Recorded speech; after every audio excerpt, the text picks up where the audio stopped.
சில காரியங்களுக்காக நம்ம ஜெபம் பண்ணுவோம், உபவாசம் இருப்போம். ஆனா அது நடக்காத உடனே நம்ம நடக்கும் அப்படின்னு ஒரு பெரிய திட்டத்தை போட்டு நிறைய பிளான் பண்ணுவோம். ஆனா அது நடக்கல அப்படின்ன உடனே நம்ம நிறைய பேர் கவலைப்படுறோம்.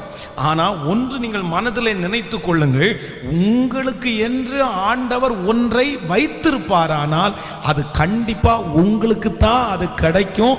அது உங்களை விட்டு வேற ஒருத்தருடைய கையிலையும் போகாது.